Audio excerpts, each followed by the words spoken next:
আর কিছুক্ষণের মধ্যেই যাদবপুর বিশ্ববিদ্যালয় থেকে শুরু হতে চলেছে মিছিল। বিশ্ববিদ্যালয়ের সাম্প্রতিক ঘটনাকে কেন্দ্র করে বিভিন্ন ফ্যাকাল্টির ডাকে এই মিছিলের আয়োজন বলে জানা গিয়েছে।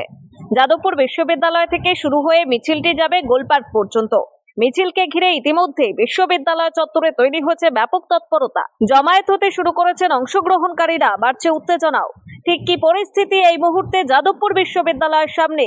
মিছিল শুরুর আগের মুহূর্তে ঘটনাস্থল থেকে সরাসরি